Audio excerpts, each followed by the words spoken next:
יברכך אדוני וישמרך.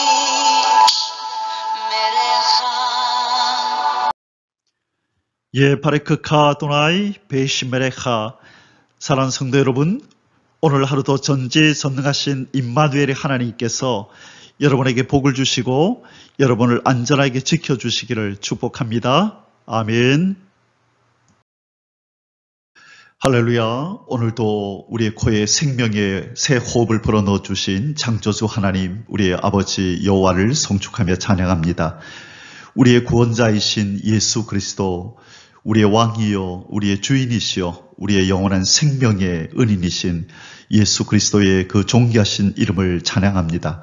오늘도 어김없이 우리 안에서 열심으로 일하시며 우리 하나님의 아름다운 형상을 회복시키시고 예수 그리스도의 그 아름다움의 장성한 분량까지 우리를 이르게 하실 끊임없는 성령 하나님의 그 역사하심을 찬양합니다. 오늘 1.189 성경 장별 강의 315번째 시간입니다. 오늘 제목의 말씀은 엘리야의 승천과 엘리사의 사역이라는 제목입니다.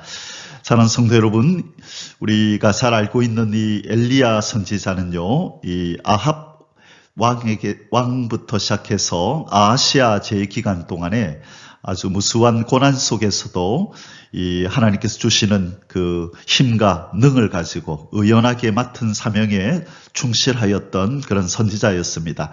이제 그의 사역이 오늘 이제 2장에서 끝을 맺고요. 이제 오늘 본장부터는 이 엘리야가 승천하심으로써 이제 승천하게 됨으로써 이제 그의 후계자인 엘리사가 그 이 선지자 엘리야의 사명을 이어받게 되는 장면이 등장합니다.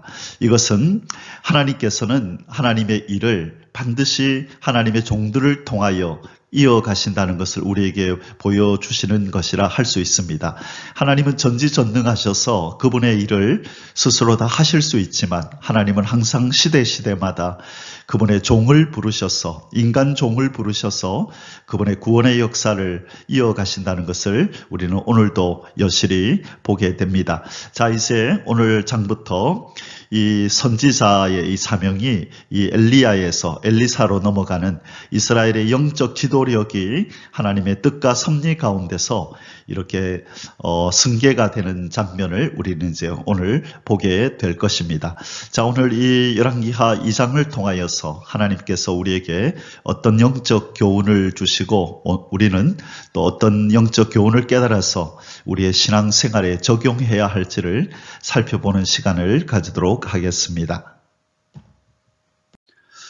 자, 오늘 일어날 이 사건은 어떤 왕들이 통치할 때 일어난 사건인지 잠시 참고하고 넘어갑니다. 오늘 엘리야가 승천하시는 이 사건은 바로 남쪽 이스라엘 남유다에서는요 4대왕 여호사밧이 통치하고 있을 때, 그리고 북쪽 이스라엘은 이 요람 왕 바로 아하시아, 우리가 지난번에 공부했던 1장에서 아하시아가 이렇게 난간에서 떨어져 가지고 결국 회복하지 못하고 죽게 되었잖아요. 그런데 그에게는 그 왕위를 이을 아들이 없어서 바로 그의 동생인 요람이 왕위를 이어받습니다. 그래서 9대왕 요람 또는 여호람이라고 하는 이 왕이 이제 통치하고 있었습니다. 자, 이 아하시아는 바로 아합 왕의 아들이고, 그렇죠? 그러면 요람도 바로 아합 왕의 아들이라는 것을 우리는 알게 됩니다. 자, 이 두 왕이 통치하고 있을 때에 오늘 사건이 발생하게 됩니다. 자, 좀 더 보기 쉽게 그려진 이 도표를 통하여 지금 어떤 왕이 통치하고 있는지 이렇게 보겠습니다. 우리가 성경 공부할 때에 가능하면 이렇게 좋은 자료들을 다 많이 모아가지고 함께 다각적으로 공부하면 더 이렇게 마음에 잘 새겨지는 그런 효과가 있습니다. 자, 지금 이 사울 왕, 다윗 왕, 솔로몬 이 왕들 이 통일 왕국일 때 1대, 2대, 3대 왕을 지나서 이제 그 솔로몬의 아들 르호보암 때부터 이제 나라가 갈려서 이제는 분열 왕국이 시작되죠. 그래서 1대 왕부터 시작해서 지금 아하시아 요람은 9대 왕이다. 그죠? 북이스라엘의 9대 왕, 그리고 여호사밧은 1, 2, 3, 4, 지금 4대 왕, 여기까지 왔네요. 자, 그래서 이 도표를 통하여 다음에 어떤 왕들이 이렇게 계속 이어지고, 또 이 북쪽의 왕과 남쪽 왕 사이에 이들이 어떤 관계를 유지하며 살았는지를 여기에 도표로 잘 기록해 놨습니다. 그래서 이 아합 왕과 여호사밧 왕 때에 이렇게 친선, 아주 사이가 좋았다는 거죠. 그래서 아직까지는 이 북쪽 이스라엘과 남유다가 적대감이 아니라 좋은 관계 속에서 관계가 유지되고 있다는 것을 우리는 참고로 알게 됩니다. 자, 열왕기하 조감도입니다. 지금 우리가 공부하는 이 1장에서 8장까지는 이제 어떤 내용이 나온다고 말씀드렸죠? 엘리사의 초기 사역, 주요 사역이 이제 등장을 합니다. 이제 2장부터는 2장 초반부에 엘리야가 등장했다가 승천하고 그의 후계자인 엘리사의 사역이 아주 주요한 사역들이 쭉 소개가 되는데요. 8장까지 그것이 이어지게 됩니다. 그리고 그 사이에 남북의 왕들이 교차적으로 나타나며 그들이 어떤 역사를 행하였는지 그들의 사역에 대해서 그들의 행적에 대해서 우리가 계속 살펴보게 될 것입니다. 자, 오늘 공부하게 될 2장의 주요 내용은 크게 세 가지로 나타납니다. 첫 번째가 엘리야의 승천 이야기가 이제 처음으로 등장할 것이고요. 그리고 그의 후계자가 되었던 엘리사가 이 요단강에 이 여리고 성읍의 물을 깨끗하게 정화시키는 이 장면이 등장합니다.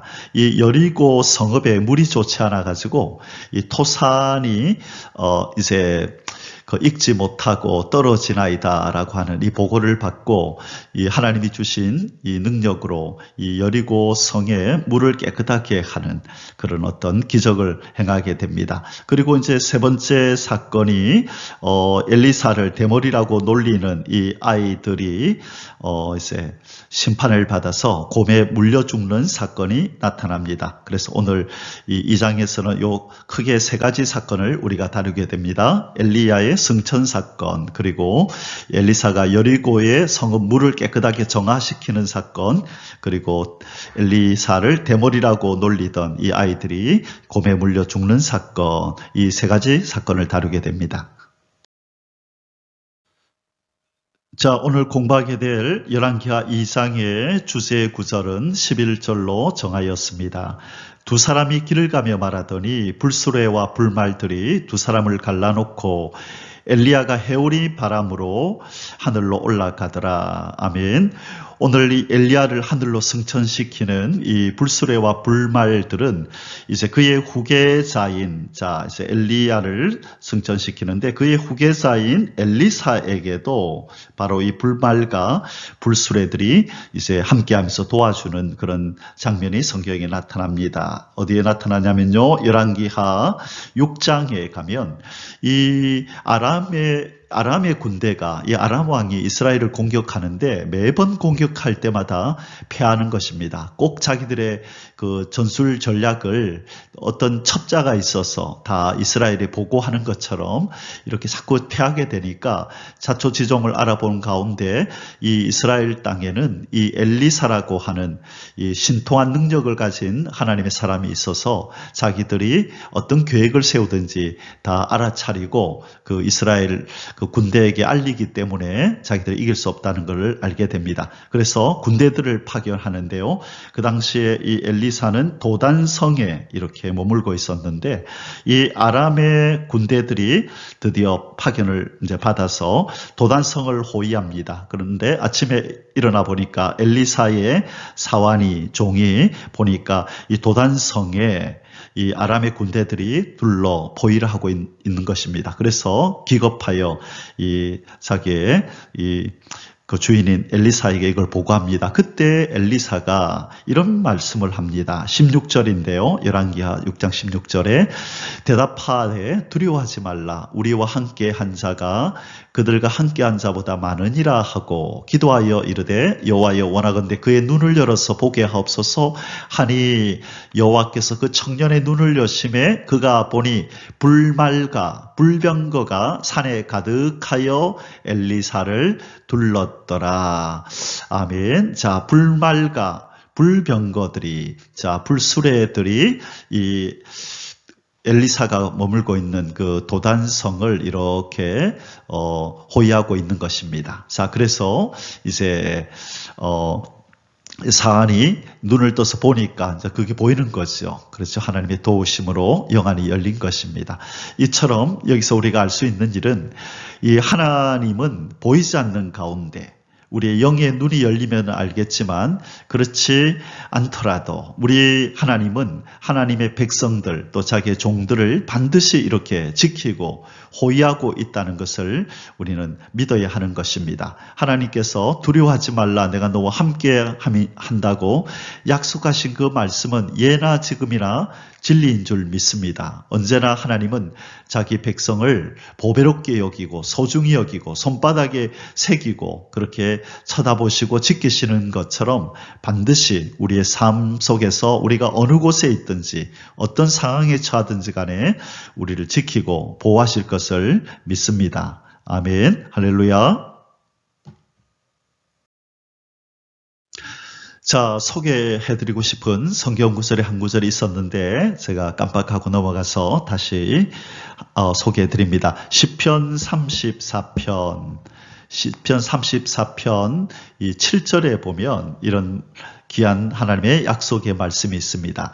여호와의 천사가 주를 경외하는 자를 둘러 진치고 그들을 건지시는도다. 아멘. 자, 어떤 말씀이라고요? 한번 펴서 한번 보시죠. 시편 34편 7절에 여호와의 천사가 주를 경외하는 자를 둘러 진치고 그들을 건지시는도다. 오늘 우리가 조금 전에 살펴봤던 2장 11절에 불말과 불수레들이 이렇게 도단성을 보호하고 이 엘리사를 호위하고 지킨 것처럼 하나님께서는 언제나 자기 백성에게 이렇게 역사하고 계시다는 것을 우리에게 보여주는 구절입니다. 이 말씀을 통하여 힘을 얻으시고 어느 상황 속에서든지 담대함을 가지시기를 주님의 이름으로 축복합니다. 아멘. 오늘 공부하게 될 열왕기하 2장의 소주제들입니다. 첫 번째 소주제는요, 1절에서 11절까지의 말씀입니다. 엘리야와 엘리사의 요단까지의 동행과 엘리야의 승천. 자, 이제 엘리야가 승천하는 과정까지 엘리사와 어떤 대화들이 주고 받아졌는지 어떤 대화들이 오고 갔는지 우리가 살펴보게 될 거고요. 자, 두 번째 12절에서 18절까지는 엘리야의 승천을 목도한 엘리사의 통곡과 선지자직 계승. 자, 이 장면을 보게 될 것이고요. 그리고 세 번째 19절에서 25절까지는요.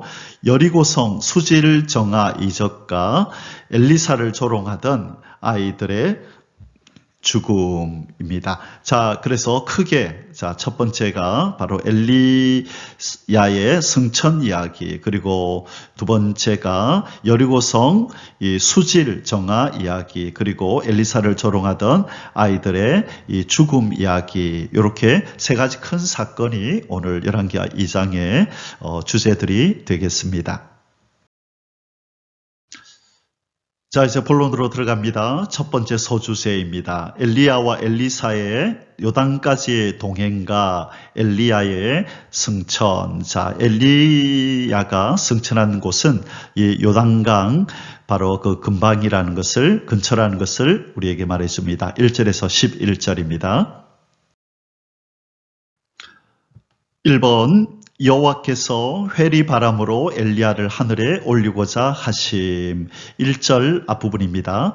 여호와께서 회오리 바람으로 엘리야를 하늘로 올리고자 하실 때에, 자, 여기서 회오리 바람으로 이렇게 기록된 이것은요, 이 히브리어의 히브리어의 원어를 보면요, 격렬하게 흔들다. 바람이 불면 당연히 이제 격렬하게 흔들리겠죠. 그래서 바로 그런 의미를 가지고 있는데요. 이 회오리 바람은 주로 성경에서 보면 하나님의 심판과 이 하나님의 심판을 나타낼 때 이런 어떤 도구를 사용하시고, 또는 그의 임재를 상징할 때, 임재를 나타낼 때에 바로 회오리 바람이 이렇게 불었던 것을 보게 됩니다. 이 하나님의 심판에 관한 기사는 이사야서 29장 6절에 나타나고, 이 회오리 바람이 하나님의 임재로 나타나는 것은 이 욥기 38장 1절과 그리고 에스겔서 1장 4절에서 그렇게 나타나고 있습니다. 자, 그렇다면 여기서는 하나님의 임재를 나타낸다고 볼 수 있겠죠. 그래서 이 바람이 그냥 이 승천을 위해서 사용된 이 바람이 단순히 자연현상에 의한 것이 아니라 하나님의 능력에 의하여 하나님이 의도적으로 이 바람을 일으켜서 지금 자신의 임재를 드러낸다라고 봐야 하죠. 왜 그럴까요? 자, 아마 이 사건을 통하여 그 후계자인 엘리사에게 하나님께서 어떤 힘을 주시기, 그 위로를 주시고 담력을 주시기 위함이 아닐까. 바로 그의 스승이었던 엘리야를 이 하나님이 이렇게 나타나셔서 그를 데리고 올라가는 이 장면을 보여주면서 내가 너와도 함께 할 것이다. 두려워하지 마라. 네가 그동안에 쭉 봐왔던 이 엘리야 선지자를 내가 이렇게 늘 함께하며 지켜주었고 그를 인도하였고 그에게 사역을 감당할 수 있도록 힘도 주었다. 그러니 이제 후계자인 너도 내가 너와 함께할 것이니 두려워하지 말고 지금부터 맡길 사명을 잘 감당하라. 그런 어떤 위로와 또 격려를 주시는 차원에서 그렇지 않았을까라는 생각이 듭니다. 이번 엘리사와 엘리야의 베델 동행 1절 뒷부분부터 2절까지입니다. 엘리야가 엘리사와 더불어 길갈에서 나가더니, 자, 지금 이 두 사람은 길갈, 요단강 옆에 있는 바로 여리고성 옆에 있는 길갈에 지금 이들이 머물고 있었습니다. 엘리야가 엘리사에게 이르되 원하건대 너는 여기 머물라. 여호와께서 나를 베델로 보내시느니라. 자, 지금 이제 엘리야가 승천할 때가 임박했음을 알고 엘리야에게, 그동안 자기를 따르던 엘리야에게 거기 그냥 길갈에 머물러 있으라고 얘기합니다. 자기는 하나님 베델로 보내기 때문에 베델로 가야 한다고 얘기하고 있죠. 엘리사가 이르되 여호와께서 살아계심과 당신의 영혼이 살아있음을 두고 맹세하노니 내가 당신을 떠나지 아니하겠나이다 하는지라. 이에 두 사람이 베델로 내려가니, 자, 이제 뒷부분에 계속 나오겠지만 이 엘리야 선지자의 이 생도들은 이 엘리야가 이제 자기들의 곁을 떠날 거라는 것을, 이제 승천할 거라는 것을 알고 있었습니다. 지금 어떤 경로를 통해서 알게 되었는지는 모르지만 엘리사도 그걸 알고 있었고, 뿐만 아니라 이제 이 엘리야 선지자의 많은 수십 명의 이 생도들 또한 이것을 알고 있었다는 것을 우리는 보게 됩니다. 아마 엘리야 선지자가 직접 얘기를 했거나 아니면 또 하나님께서 이 사실을 또 다른 경로를 통해서 그들에게 알렸을 가능성이 있습니다. 자, 그 다음에 어떻게 되는지 보겠습니다. 자, 이 지도에서 잠시 볼까요? 지금 이 엘리야는 하나님의 명을 쫓아 이제 길갈에서 이 베델로 올라가기 위해서 이제 길을 나섭니다. 그런데 이 엘리사가 같이 따라 나서는 것입니다. 그러자 엘리야가 너는 여기 그냥 머물러 있어라. 나는 하나님의 명이 있어서 베델로 가야 된다 하니 이 엘리사가 이 스승의 말에 순종하지 않고 아닙니다. 저는 끝까지 따라가겠습니다. 여호와께서 살아계심가 당신의 영혼이 살아있음을 두고 내가 맹세하는데 결단코 당신을 떠나지 않겠습니다. 그래서 이 말을 들은 엘리야는 엘리사의 결심이 확고한 것을 확인하고 안 되겠다 싶어서 이 두 사람이 지금 함께 지금 베델로 향하고 있는 것입니다. 3번 엘리야의 승천에 관해 묻는 베델의 선지자 생도들을 향한 엘리사의 침묵 명령 3절입니다. 베델에 있는 선지자의 제자들이 엘리사에게로 나와 그에게 이르되 여호와께서 오늘 당신의 선생을 당신의 머리 위로 데려가실 줄을 아시나이까 하니 이르되 나도 또한 아노니 너희는 잠잠하라 하니라. 자, 이제 그들이 베델에 도착했는데 베델에 선지 학교가 있었나 봅니다. 거기에 있는 제자들이 엘리사에게 이 엘리야의 수제자인 엘리사에게 나와서 당신의 선생인 엘리야가 오늘 머리 위로 이제 하늘로 올라갈 것을 이렇게 미리 말하고 있다. 그죠? 머리 위로 데려가실 줄을 승천할 것을 알고 있습니까? 라고 하니까 이 엘리사가 나도 안다. 너희는 잠잠하라. 이렇게 명령을 하고 있습니다. 4번 엘리사와 엘리야의 여리고 동행 4절입니다. 엘리야가 그에게 이르되 엘리사야 청하건대 너는 여기 머물라. 여호와께서 나를 여리고로 보내시느니라. 엘리사가 이르되 여호와께서 살아계심가 당신의 영혼이 살아있음을 두고 맹세하노니 내가 당신을 떠나지 아니하겠다 하니라. 그들이 여리고에 이르매. 자, 이제 이 베델에 이르렀던 베델에서 자기의 생도들을 만났던 엘리야가 이제는 어디로 가겠다 그럽니까? 여리고로 가겠다고 얘기를 합니다. 지금 베델에서 길갈 여리고 옆에 있던 길갈에서 베델로 올라갔던 이 엘리야가 다시 그 길갈 옆에 있는 여리고로 내려갈 테니 너는 여기 있으라고 말합니다.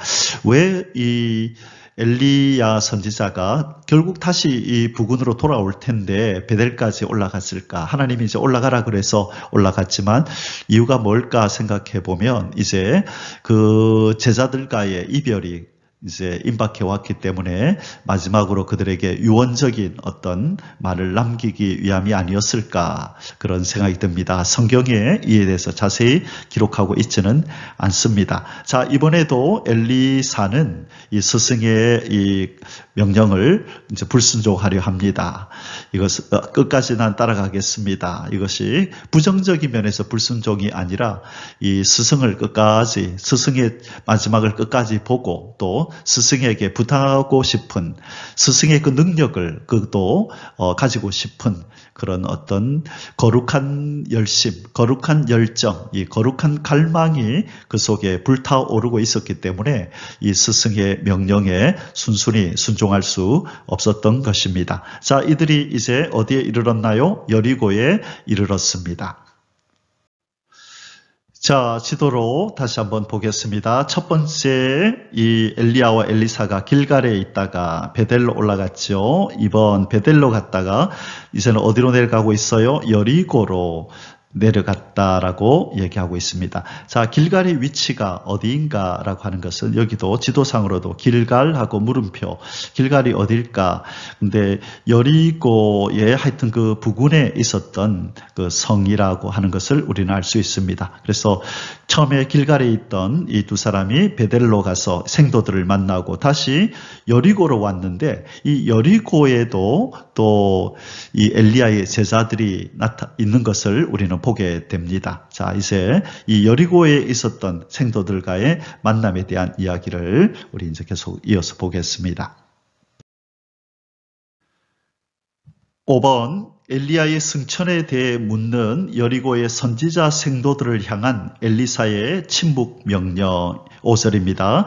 여리고에 있는 선지자의 제자들이 엘리사에게 나와 이르되 여호와께서 오늘 당신의 선생을 당신의 머리 위로 데려가실 줄을 아시나이까 하니 엘리사가 이르되 나도 아노니 너희는 잠잠하라. 자, 이전에 조금 전에 이곳에 오기 전에 저 베델에 있었던 생도들과의 대화, 똑같은 대화가 지금 오고 가고 있다. 그죠? 자, 이들도 또한 이 엘리야가 오늘 하늘로 승천할 것을 알고 있습니다. 자, 여기서 우리가 잠시 생각해 볼 것은 이 베델에 있었던 선지자의 생도들, 그리고 여리고성에 있는 선지자의 생도들이 당신은 알고 있습니까? 엘리사에게 묻지요. 당신의 스승, 또 우리의 스승인 엘리야 선지자가 승천할 것을 알고 있습니까? 하는데 두 번씩이나 너희는 잠잠하라, 잠잠하라 그렇게 지금 명령하고 있죠. 왜 그랬을까?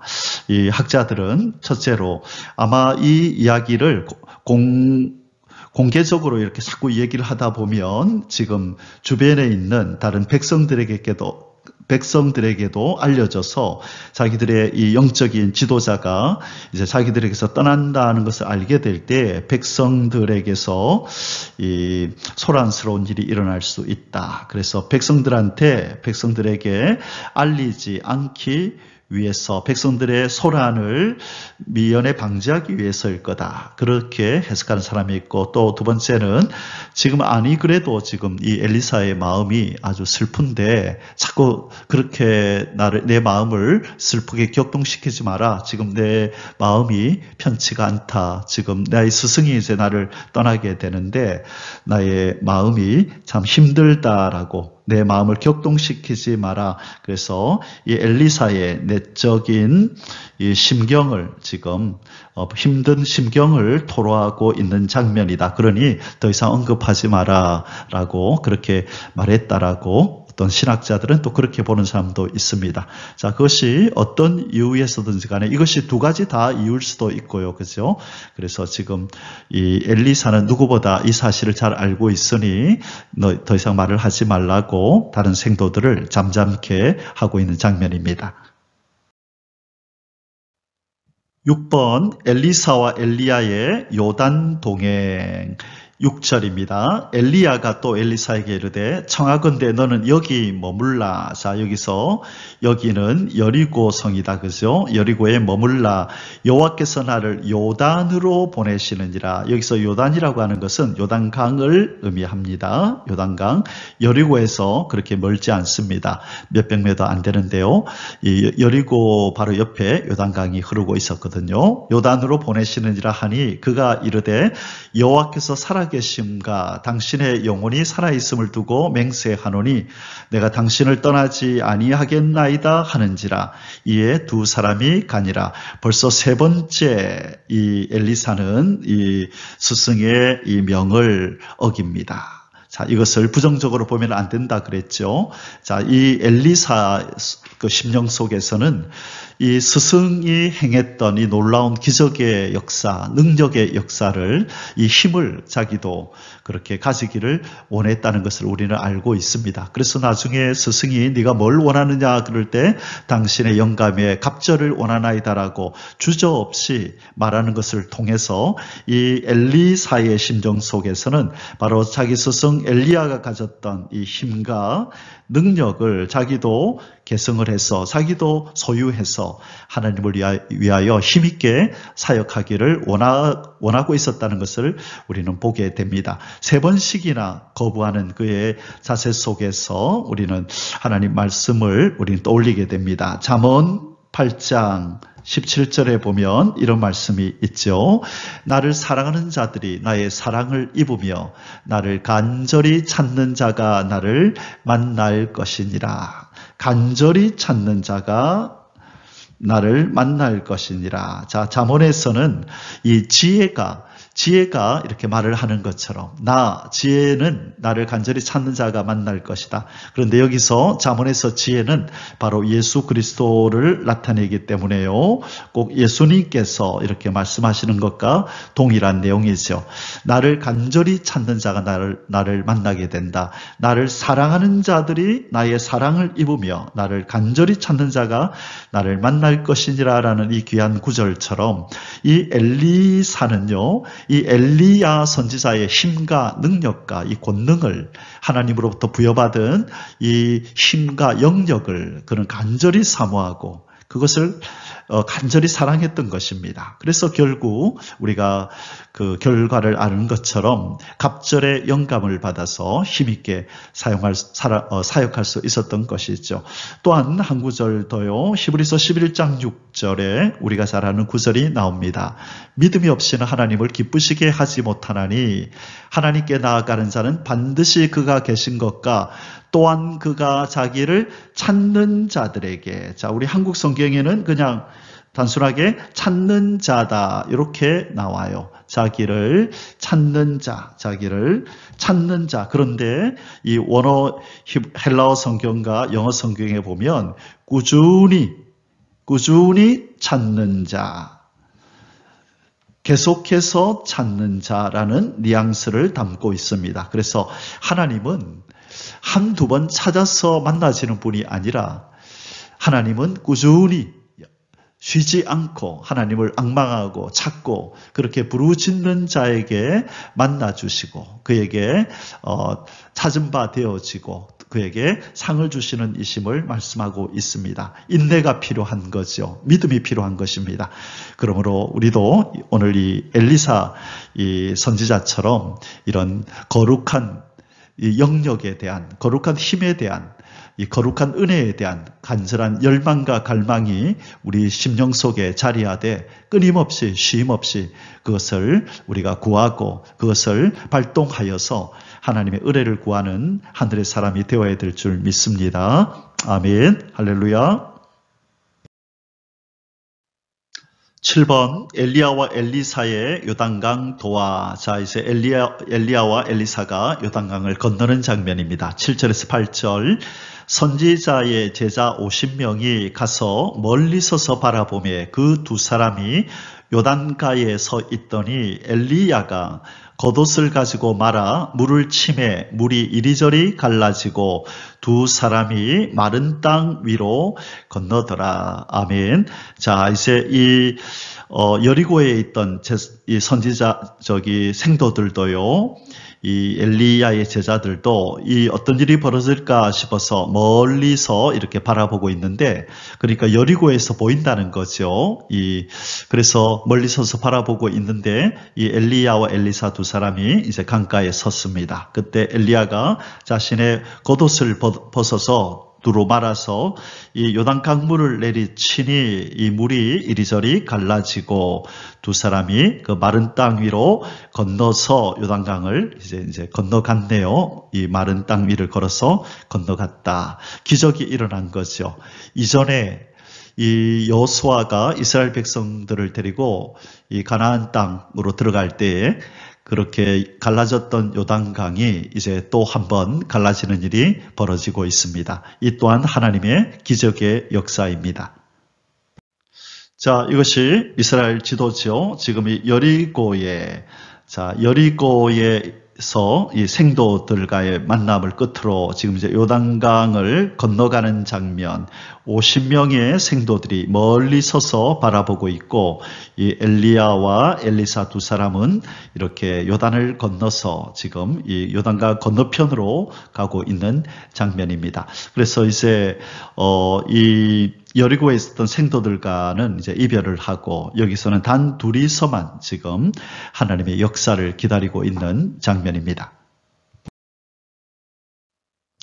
8번 엘리야를 향한 엘리사의 갑절의 영감 강구와 엘리야의 승천 9절에서 11절입니다.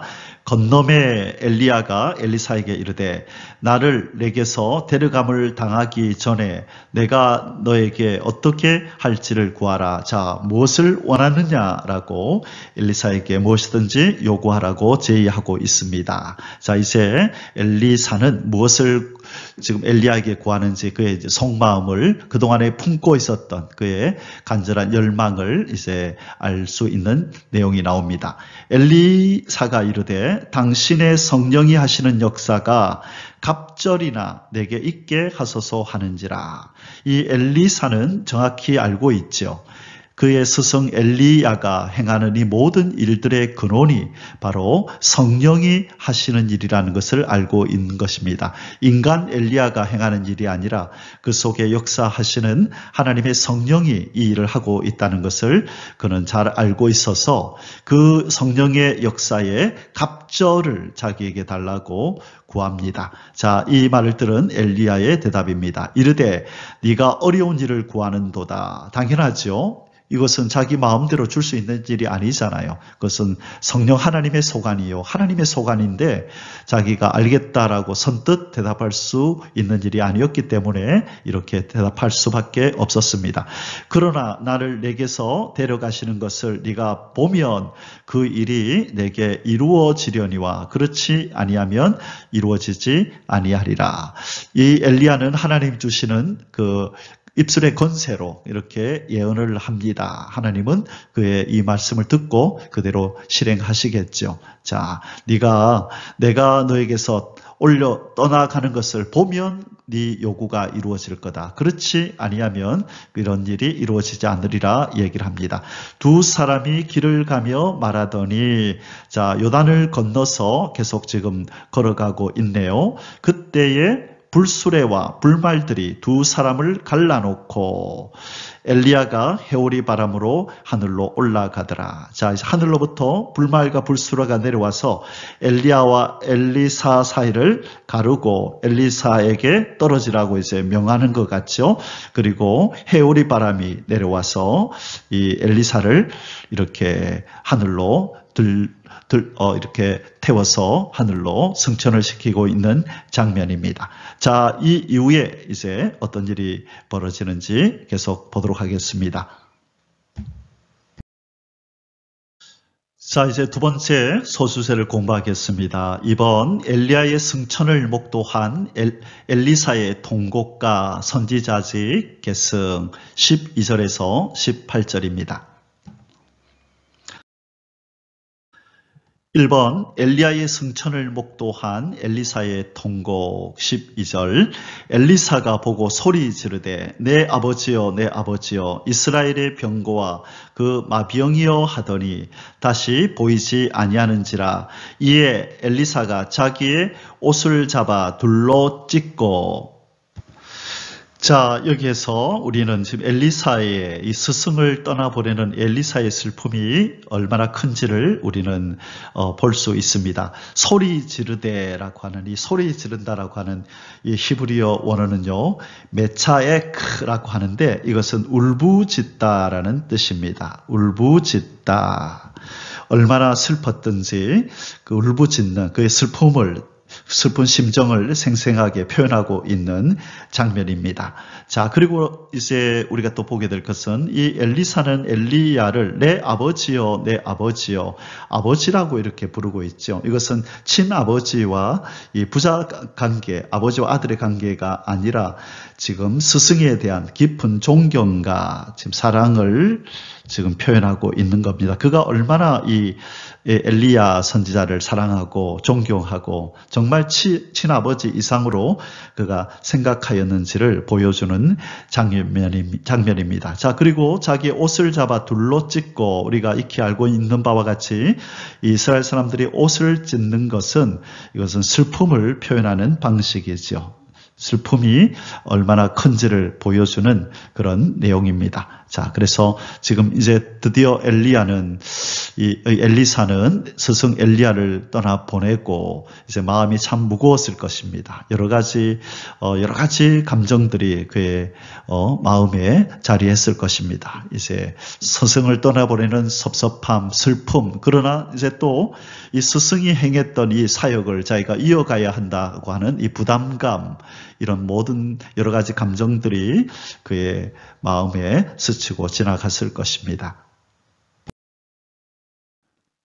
이번 엘리사에게 임한 엘리야의 능력 13절에서 14절, 엘리야의 몸에서 떨어진 겉옷을 주워 가지고 돌아와 요단 언덕에 서서 엘리야의 몸에서 떨어진 그의 겉옷을 가지고 물을 치며 이르되 엘리야의 하나님 여호와는 어디 계시니까 하고 그도 물을 치매 물이 이리저리 갈라지고 엘리사가 건너니라. 자, 그 스승 엘리야가 행했던 그 일이 이제 엘리사를 통하여 지금 나타나고 있네요. 자, 여기서 엘리야가 승천하면서 무엇을 남겨놓았나요? 그의 겉옷을 남겨놓았다라고 얘기를 합니다. 여기서 이 겉옷이 의미하는 것은 이 선지자직의 이 위엄과 그리고 그의 능력을 상징한다. 우리가 그렇게 볼 수 있겠죠. 이 선지자가 입었던 그 옷을 벗어놓았다는 것은 바로 그의 위엄과 능력이 바로 이 엘리사에게 전하여졌다라는 것을 의미합니다. 자, 여기서 우리가 먼저 알 수 있는 것은 바로 하나님께서는 엘리야를 하늘로 올리우시되 그가 입고 있던 겉옷을 엘리사에게 이렇게 넘겨주시면서 이제 하나님의 역사가, 이 구속사가 이 엘리사에게로 교체되었다. 이제 계속해서 엘리사를 통하여 하나님께서 이 일을 이루어 가실 거라고 하시는 이 역사의 주관자이신 하나님의 의도가 여기에 나타나 있는 것입니다. 자, 이제 이로써 이 엘리야의 겉옷을 이제 소유하게 된 이 엘리사는 바로 엘리야 선지자의 스승의 사역을 이어받게 됨으로써 그동안에 그의 직업이 뭐였었죠? 이렇게 그 농사꾼이었었죠. 그런데 이제는 선지자로서의 완전히 소명이 전환되었음을 보여주는 것입니다. 이제 농사꾼에서 완전한 하나님의 선지자로 그가 바뀐 것입니다. 자, 오늘 우리가 지금 이 선지자 엘리야로부터 엘리사에게로 선지자직이 계승되는 이 장면 속에서 우리 하나님의 사람 쓰시는 것, 하나님이 어떻게 사람을 부르시는가, 누구를 부르시는가 하는 것을 우리는 이렇게 엿볼 수 있게 됩니다. 우리가 잘 아는 바와 같이 이 엘리사의 직업이 무엇이었다고요? 엘리사는 농사꾼이었다라고 성경은 이야기하고 있습니다. 열왕기상 19장 19절에서 21절까지에 보면 이 엘리야가 엘리사를 부르는 장면이 나타나거든요. 그래서 19절에 보면 엘리야가 거기서 떠나 사밧의 아들 엘리사를 만나니 그가 12겨릿소를 앞세우고 밭을 가는데, 자, 밭을 가는 농사꾼이었는데 하나님께서 이 일찍이 엘리야에게 너는 엘리사를 택하여 너의 후계자로 세우라고 그렇게 호렙산에서 이 이세벨을 피해서 도망쳤던 이 엘리야에게 호렙산에서 하나님이 명령하셨고 이제 그가 하늘로 승천하면서 바로 그 하나님의 명하셨던 그 일이 이제 그 말씀을 순종하여 엘리사를 후계자로 세우는 장면이 나타납니다. 자, 하나님은 거창한 능력, 대단한 위엄을 가지고 능력을 가진 자를 하나님의 역사에 주로 부르시는 것이 아니라 하나님은 약한 자, 무능한 자, 이런 자들을 불러서 하나님의 큰 역사를 이루게 한다는 것을 우리는 알게 됩니다. 자, 고린도전서 1장 26절에서 사도 바울은 이렇게 말을 하지요. 형제들아, 너희를 부르심을 보라. 육체를 따라 지혜 있는 자가 많지 아니하며 능한 자가 많지 아니하며 문벌 좋은 자가 많지 아니하도다. 뿐만 아니라 사도 바울은 약한 자를 들어서 강한 자를 부끄럽게 한다는 그런 표현도 썼었죠. 뿐만 아니라 예수님의 이 12 제자가 누군가를 보아도 바로 이 하나님의 사람 쓰는 원리를 우리는 알 수 있습니다. 그렇기 때문에 우리가 우리 자신을 볼 때 내세울 것 없고 나타낼 것 없고 그렇게 자신만만해 할 어떤 것이 없다 할지라도 하나님이 우리를 사용할 수 있다는 것을 기억하고 우리의 마음의 중심을 전적으로 하나님께 향하고 하나님의 역사를 위하여 우리가 쓰임받기를 간구할 때에 우리도 이런 하나님의 역사를 위하여 쓰임받았던 이런 사람들처럼 우리도 하나님의 손에 붙들리는 그런 역사가 나타날 줄 믿습니다. 겸손한 마음으로 주님의 손을 바라봅시다. 3번 여리고 선지자 생도들의 엘리사 영접 15절입니다. 맞은편 여리고에 있는 선지자의 제자들이 그를 보며 말하기를 엘리야의 성령이 하시는 역사가 엘리사 위에 머물렀다 하고 가서 그에게로 나아가 땅에 엎드려 그에게 경배하고 아멘. 자, 지금 여리고 선지자들이 처음부터 끝까지 쭉 지켜보고 있네요. 이 엘리야가 자기 옷을 말아서 요단강을 쳐서 가르고 건넜던 것을 보고 있었을 뿐만 아니라 또 그가 승천하시는 장면 그리고 그의 수제자였던 엘리사가 이제 그 겉옷을 가지고 요단을 가르고 하는 건너오는 이 장면까지도 다 보고 이제 이 엘리사의 권위를 인정하고 그에게 나가 엎드려서 그에게 경배하며 그를 맞이하는 장면을 이제 보게 됩니다. 자, 하나님께서 이것을 목도하게 하는 어떤 의도가 있지 않았을까? 자, 이제 엘리사가 공식적인 이 이스라엘의 지도자인 선지자이다. 지도자격인 선지자이다라는 것을 보여주는 거죠. 그래서 그를 따르는 이 추종자들이 이 엘리사의 권위에 순복하여 그의 말에 순종하여 그 명령을 듣도록 하나님께서 그렇게 하신 것이라 여겨집니다. 이것이 바로 하나님이 지도자를 세우시는 방법입니다. 4번 여리고 선지자 생도들의 어리석은 엘리야 시신 수세 16절에서 18절입니다.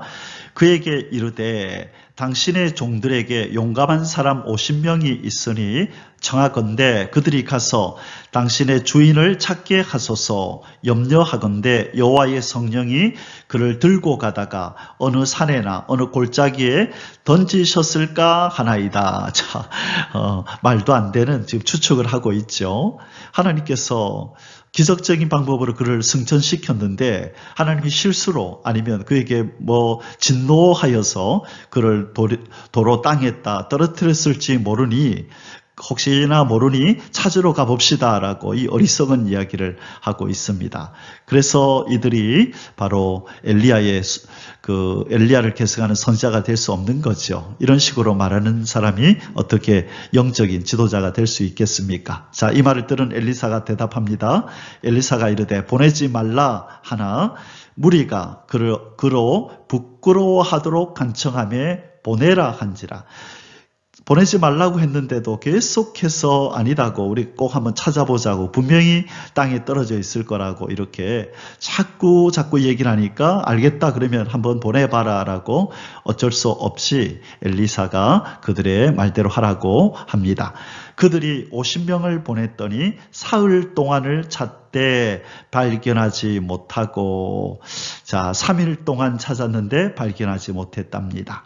엘리야가 여리고에 머무는 중에 무리가 그들에게 돌아오니 엘리사가 그들에게 이르되 내가 가지 말라고 너희에게 이르지 아니하였느냐 하였더라. 자, 내가 뭐라 그랬느냐? 가봐야 아무 소용없다고 헛수고하지 말라고 하지 않았느냐? 자, 이것이 영의 사람과 육의 사람의 차이입니다.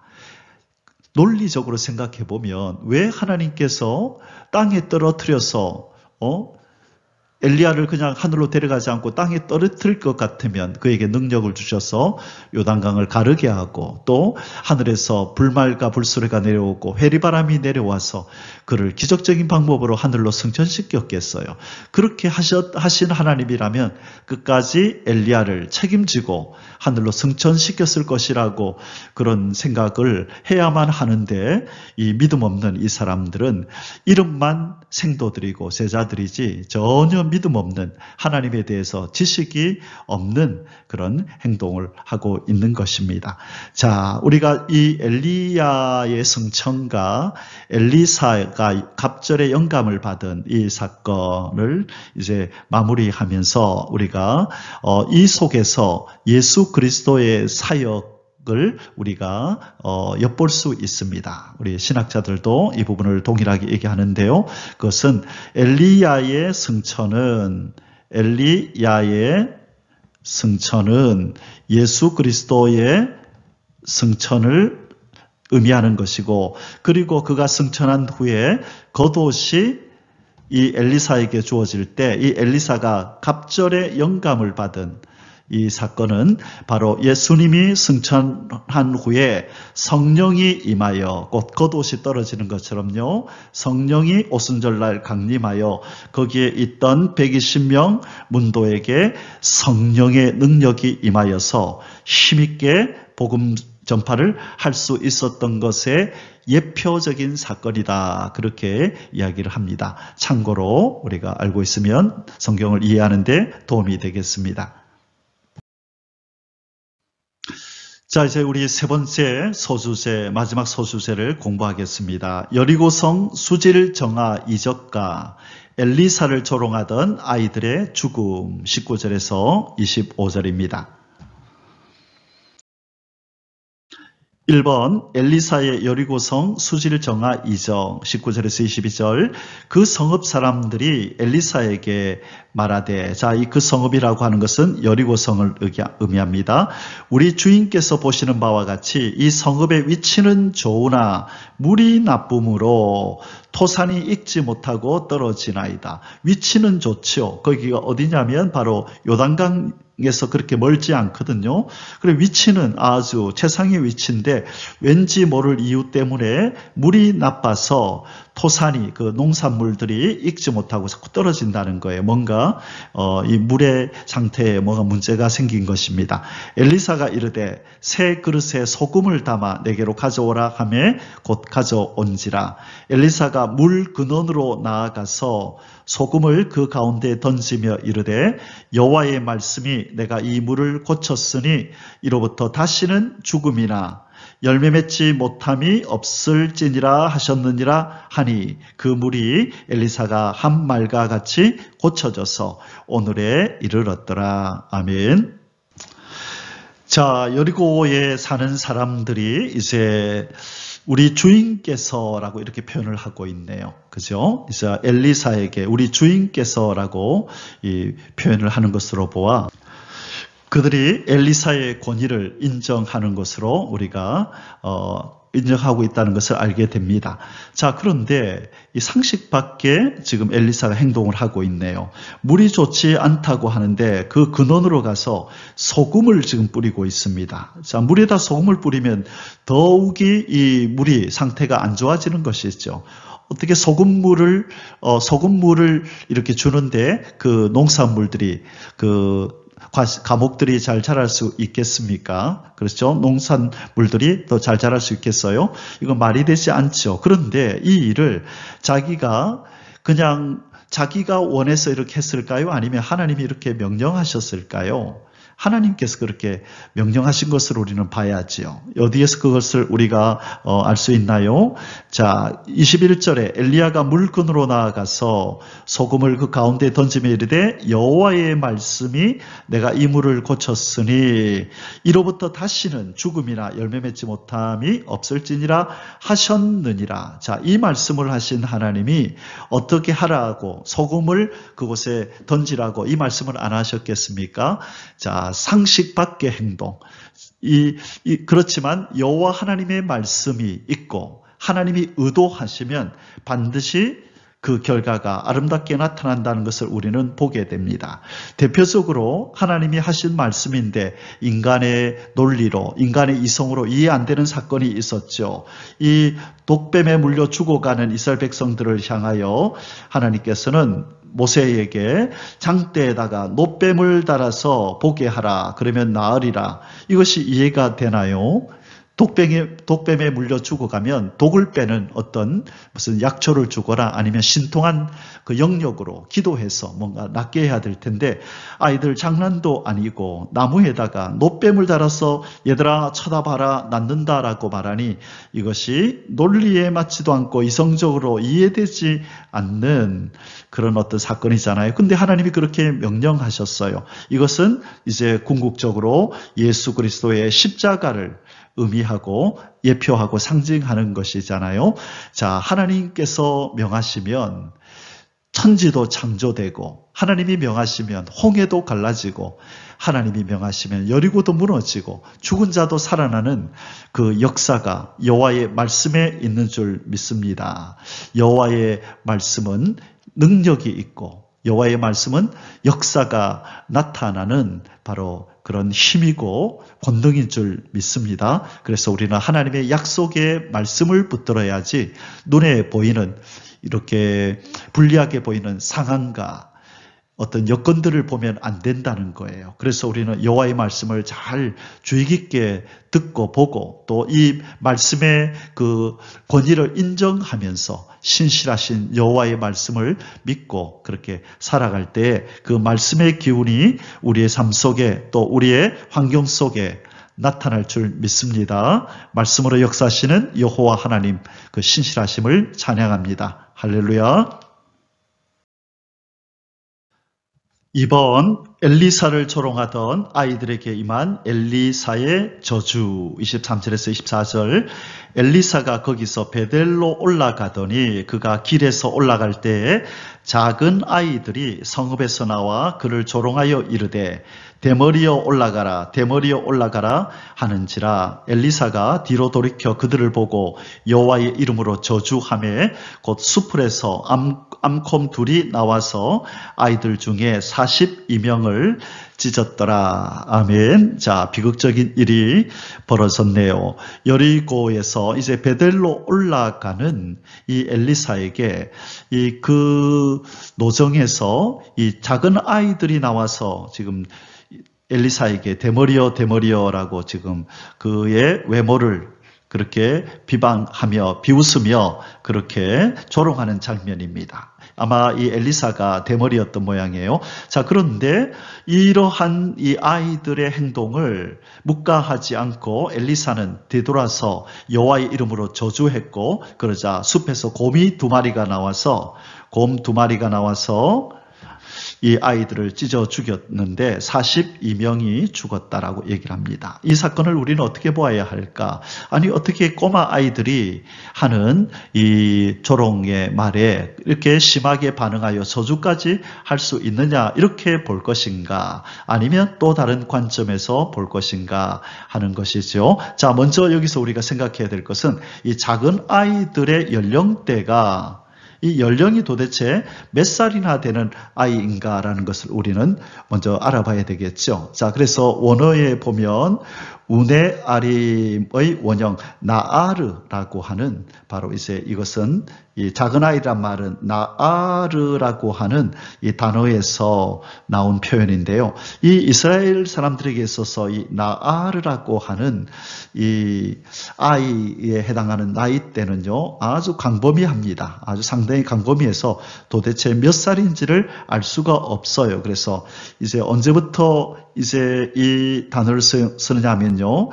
태어나지도 않은 아이, 아직 태어나지도 않은 아이에게도 이 단어를 쓰고 그리고 이제 이제 막 태어난 아이도 그리고 젖을 떼지 못한 아이 곧 젖을 뗀 아이 그리고 이제 17살을 나타내는 아이에게도 이렇게 말을 하고 그 다음에 30살을 먹은 청년에게도 이런 표현을 씁니다. 그런데 이 나르라는 이 단어를 쓰지 못하는 사람은 누구냐?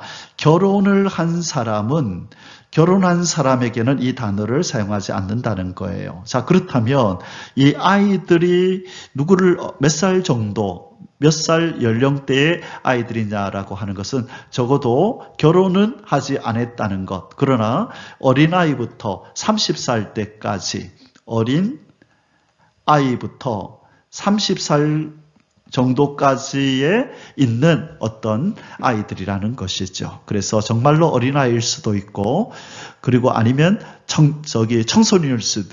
청소년일 수도 있고, 결혼하지 아니한 어떤 좀 나이가 많은 청년일 수도 있다는 것을 우리는 염두에 두어야 합니다. 그러나 적어도 이들이 이렇게 하나님의 선지자를 이렇게 조롱하고 있다는 것은요, 아주 노골적으로 지금 조롱하고 있잖아요. 그죠? 그래서 하나님의 선지자 엘리야를 이렇게 노골적으로 조롱하고 있다는 것을 볼 때에, 감안할 때에, 이 소년기를 넘어선 어떤 청년기 정도의 사람이었을 것이다. 지금 상황이 어떤 상황인지를 분별하고, 이 부모로부터 바알 우상 숭배를 그렇게 배워왔던 이들이 적개심을 가지고 노골적으로 이렇게 엘리사를 비방하고 조롱한다는 것을 볼 때에 이들은 어느 정도 연령대가 있는 아이들이었을 것으로 짐작이 가능합니다. 그리고 이들이 하나님의 선지자 엘리사를 이렇게 노골적으로 이렇게 외모를 가지고 조롱할 때 이것은 하나님에 대한 이 도전이라고 우리는 여겨야죠. 하나님의 선지자를 이렇게 조롱할 때 그것은 하나님을 조롱하는 것이고 하나님을 향한 이런 적개심을 드러내는 것이라 볼 수 있습니다. 그래서 하나님께서는 이 바알을 섬기는 이 우상 숭배자들의 후손이었던 이들을 이렇게 하나님이 징계하심으로 이 아이들뿐만 아니라 그들의 부모의 심경에 마음에도 큰 상처를 입히는 하나님의 심판이 이렇게 나타난 것이라 우리는 여길 수 있겠습니다. 자, 이 사건은 지금 어디에서 일어난 사건이라고요? 지금 여리고에 있던 엘리사가 이 베델을 향하여 올라가는 이 노정에서, 이 사이에서 일어난 사건이다. 그렇게 말씀하고 있습니다. 3번, 엘리사의 갈멜산을 경유한 사마리아 도착. 25절입니다. 엘리사가 거기서부터 갈멜산으로 가고 거기서 사마리아로 돌아왔더라. 아멘. 자, 여기서 등장하는 두 장소, 갈멜산 그리고 사마리아, 우리 이 두 장소에 대해서 잠시 생각해보고 오늘 말씀을 마치고자 합니다. 엘리사가 갈멜산으로 간 이유가 무엇일까라고 하는 것입니다. 자, 이 갈멜산은 우리가 갈멜산 하면 떠오르는 사건이 무엇이죠? 이 엘리야 선지자의 주된 활동 무대였다. 그죠? 그래서 갈멜산에서 이 바알 선지자 450명과 이 바알 선지자 450명과 또 아세라 선지자 400명 그렇게 해서 850대 1로 싸워서 승리했던 그 어떤 그 장소잖아요. 그래서 이곳에 아마 엘리야의 주된 활동 무대였기 때문에 이곳에는 엘리야의 친지들이나 그리고 또 그 밖에 어떤 선지자들이 이곳에도 있었을 것이다. 친지들이나 선지자들. 그래서 지금 엘리야가 어떻게 되었는지 엘리야의 승천 소식을 아마 알려주려고 간 것이 아닐까. 그리고 뿐만 아니라 이제 이 갈멜산은 바알 선지자들을 그렇게 척결했던 장소이기 때문에 바로 이 엘리사도 나도 바로 이 바알 우상 숭배를 싫어하고 하나님의 명을 쫓아 이런 것들을 이제는 하지 못하도록 그렇게 사역하는 일을 위해서 내가 여기에 왔다라고 이 동네 사람들에게 그것을 암암리에 알리기 위함이었을 것이다 라고 봅니다. 자, 그래서 이 엘리사가 엘리야의 주 활동 무대였던 갈멜산을 들러서 성경이 기록하고 있지만 그 이유가 바로 이러한 이유가 있을 것이라고 우리 추측할 수 있고요. 그리고 사마리아로 갔다는 것, 사마리아는 이 당시에 북이스라엘의 수도였단 말이죠. 왕궁이 있는 곳이었어요. 그런데 그 스승 엘리야는 이 왕궁에 있는 아합 왕을 피해가지고 은둔 생활을 했었잖아요. 그죠? 도망 다니면서 은둔 생활을 했었는데 이제 이 엘리사는 아주 노골적으로 이 왕궁이 있는 이 아합 왕가가 있는 이곳에 지금 이제 아예 그곳에 거처를 두고 여기서 활동을 하게 되는 것입니다. 이것은 이제 하나님께서 특별히 이 북이스라엘의 중심부에다가 그를 두시고 이 북이스라엘 향하여 그가 하나님께서 하시고자 하는 일을 이제 그가 대변을 해야 하는 이 사명이 그에게 있음을 지금 보여주고 있는 것입니다. 자, 엘리사의 경유지를 한번 볼까요? 이 여리고에서, 그죠? 여리고에서 요단강을 건너서 엘리야가 승천한 장면을 목도하고, 자, 갑자기 영감을 받고 요단강을 건너와서 여리고에 있다가 베델로 올라갔죠. 올라가는 도중에 이 아이들이 대머리라 놀리는 이 사건이 벌어졌고 여기에서 갈멜산까지 올라갔습니다. 갈멜산까지 갔다가 또 사역을 감당하고 이제는 그 밑에 있는 사마리아로 이렇게 내려와서 이 북이스라엘의 수도였던 사마리아를 근거지로 여기에서 거처하면서 하나님의 종으로서의 사명을 감당하게 된 것입니다. 사랑하는 성도 여러분, 이제 오늘 열왕기하 2장의 결론을 맺도록 하겠습니다. 결론의 제목은 나를 간절히 찾는 자가 나를 만날 것이니라. 오늘 2장의 주제가 뭐였나요? 주인공들이 바로 엘리야 선지자와 엘리사 선지자. 엘리야의 승천 이후에 갑절의 영감을 받은 엘리사 선지자. 그 이유가 우리는 그가 자기를 따라오지 말라고 그렇게 3번이나 명령하는 스승의 이 말을 불순종하고 끝까지 영적인 갈급함으로 영적인 열정으로 그 스승의 영감을 갑절이나 받기 위하여 끝까지 쫓았던 그것이 바로 이유다라고 우리가 살펴보았어요. 3번이나 그렇게 2절, 4절, 6절에서 맹세하노니 내가 당신을 떠나지 아니하겠나이다. 이 은혜를 향한 하나님의 그 능력을 향한 그 끈질긴 엘리사의 이런 기질을 보게 됩니다. 자, 2절 한 구절만 먼저 볼까요? 엘리야가 엘리사에게 이르되 청하건대 너는 여기 머물라 여호와께서 나를 베델로 보내시느니라 하니 엘리사가 이르되 여호와께서 살아계심가 당신의 영혼이 살아있음을 두고 맹세하노니 내가 당신을 떠나지 아니하겠나이다 하는지라.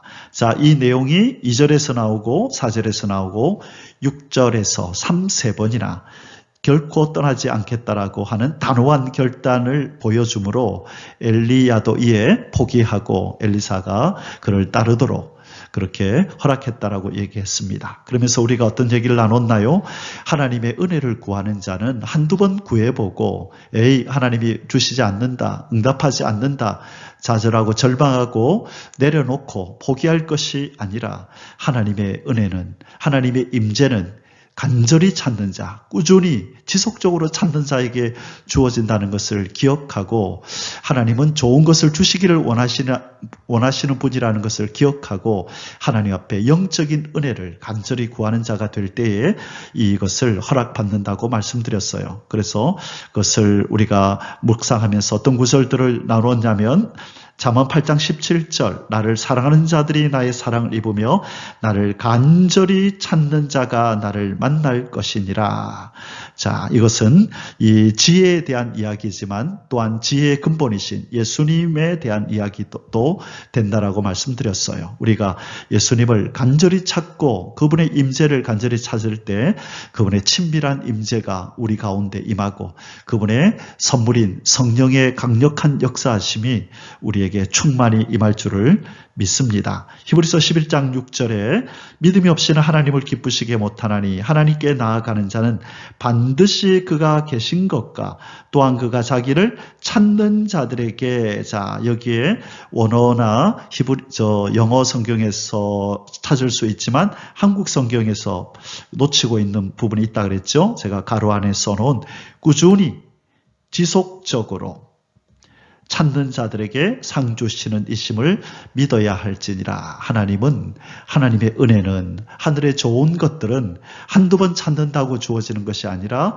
꾸준히 지속적으로 지침이 없이 끊임없이 찾을 때에 하나님의 약속을 따라 반드시 이루어지는 줄을 믿습니다. 사랑하는 성도 여러분, 우리도 이 엘리사처럼 우리 예수님을 꼭 뒤쫓아가서 엘리사가 엘리야를 늘 뒤쫓아 다녔던 것처럼, 그와 함께 동행했던 것처럼 우리도 우리 주님께 늘 주님과 동행하며 주님의 은혜를 구하고 주님으로부터 성령의 역사를 그렇게 간구하는, 그래서 이 땅에 사는 동안에 우리 하나님의 백성으로 예수 그리스도의 신부로서 마땅히 살아야 될 삶을 잘 살고 맡겨주신 사명을 잘 감당하는 우리의 하루하루의 삶이 될 수 있기를 주님의 이름으로 축복합니다. 오늘도 주님을 간절히 찾아서 그분이 주시는 영적인 선물들을 받으시는 복된 하루가 되시기를 주님의 이름으로 축복합니다.